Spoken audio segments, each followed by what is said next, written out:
Hey, how's it going? Brian here, and I've got something really, really powerful that I want to share with you today. It is often one of the most overlooked strategies for acquiring a bunch of customers for way less money and creating incredible goodwill in your niche and developing amazing relationships. So I'm excited to share this with you, and it's a really simple strategy. And because of that, I have two sort of warnings before we get into the weeds and really start talking about it, like tactically what to do.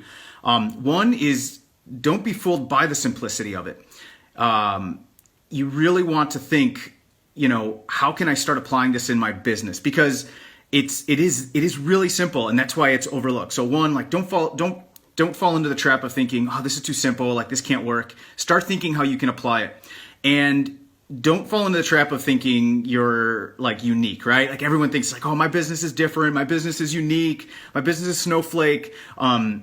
This works, and especially in e-commerce, because there's so many different sellers in e-commerce, right? There's so many different products, so many different niches, so many different ways to develop relationships, and this is super, super powerful. So don't be fooled by the simplicity of it, and start thinking, start being creative and start thinking, how can I do this? And simmer on it for a few days if right away it doesn't jump out at you, okay?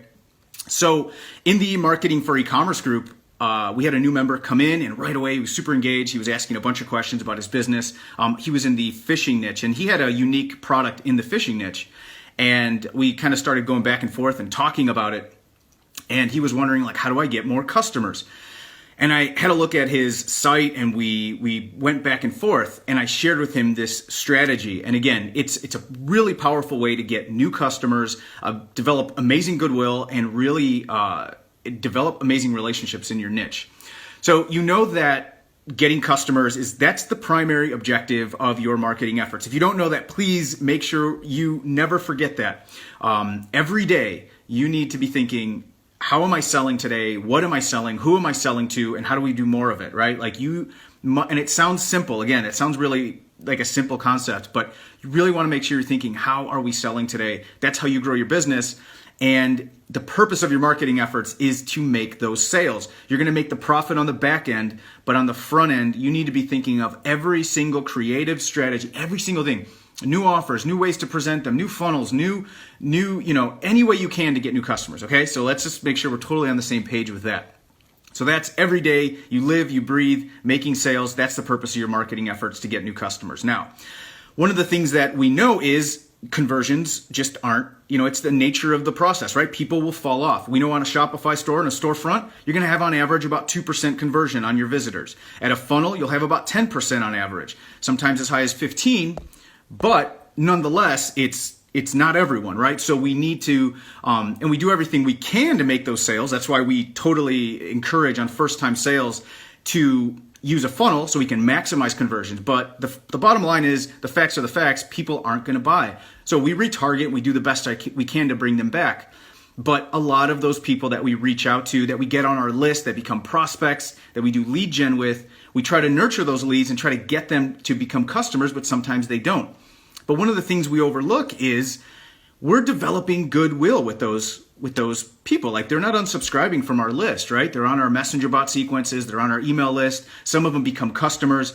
So we have these two categories. We have our prospects and our customers, our buyers and our shoppers, right? And just because they're not ready to buy now, it doesn't mean that we don't have goodwill. We are developing really goodwill with these customers.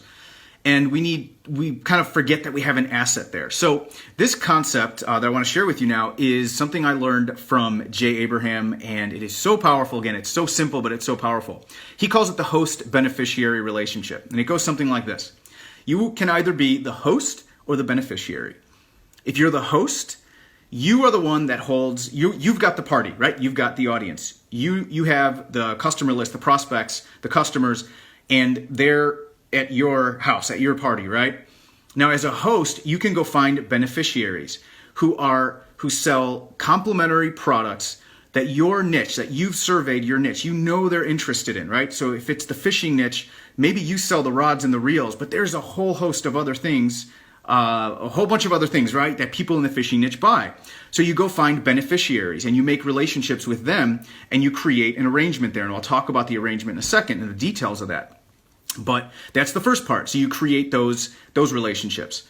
Now, on the flip side, you could be the beneficiary. You have a product in the fishing niche that you know fishermen love, but you're having a hard time getting the traffic. So you find a host, somebody who already has the relationships, and you present a really amazing offer for them so that you can mutually benefit. Now, the reason this works so well is you're getting an endorsement from the other person, right? Me as the host, I'm endorsing this beneficiary. Obviously, we have an arrangement, but I'm endorsing them.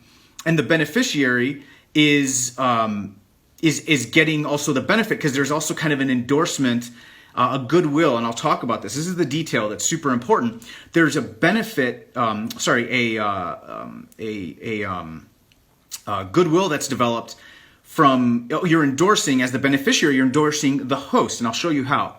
So when you find these relationships, and again, please, please, please, don't fall into the trap of thinking, oh, this won't work for my business.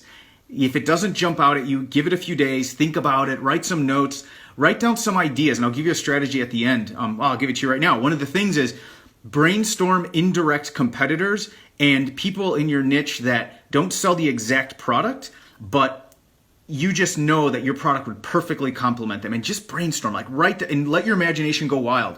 And you'll be surprised some of the crazy relationships you'll come up with, and that's really good for them, for the host.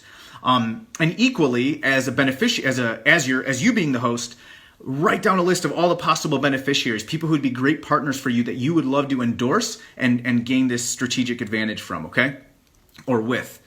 So, how do we arrange this? Now, if you are the beneficiary, okay, let's start there first. So let's say most of you don't have a big list, you don't have a lot of prospects, a lot of customers, but you have an amazing product, and you know that it would fit perfectly with someone else, right? A host.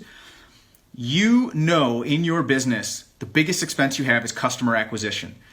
And you want to try to offset that as much as possible. So what I would recommend you do is you go to a host and you propose an irresistible offer, right? We're always talking about this.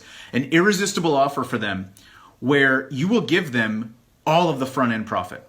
Now, this may or may not work for your business. You have to do the math for your business. But the reason I suggest this is we know we make the money on the back end, okay? So you present them an offer where they get incredible benefit by getting this. They basically get free money, right? Because they have this money. The net worth of their customer gets higher, or their prospect, because it's just sitting there on their list doing nothing. Or it's a customer that maybe hasn't engaged in a while. So it's just free money for them.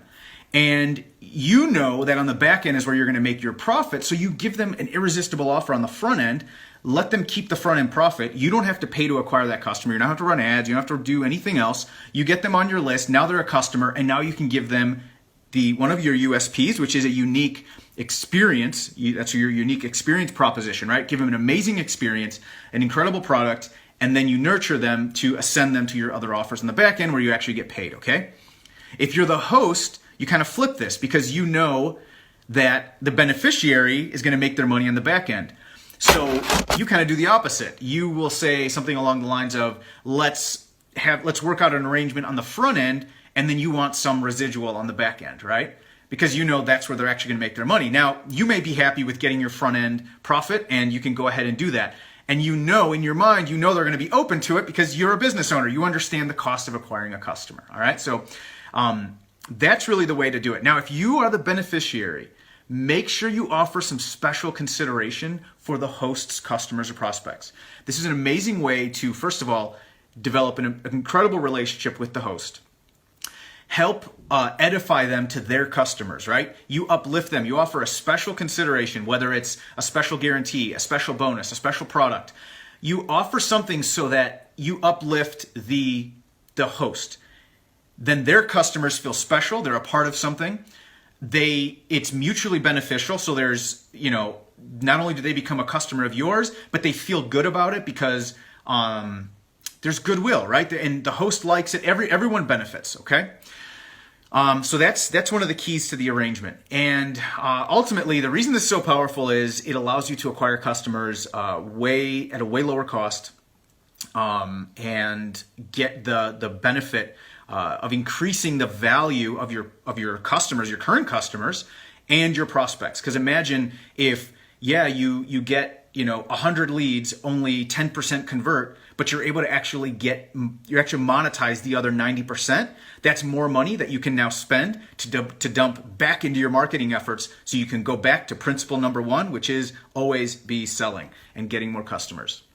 So hopefully that was beneficial. What I again would encourage you to do is, one, don't be fooled by the simplicity of this. Please start thinking, how can I apply this? And believe me, it is super powerful. It's often ignored, and you'll be surprised at how easy these relationships are to develop. We've done it with our clients over and over and over again, and it's a very powerful strategy. Number two is, don't fall into the trap of thinking, my business is unique, I'm a snowflake.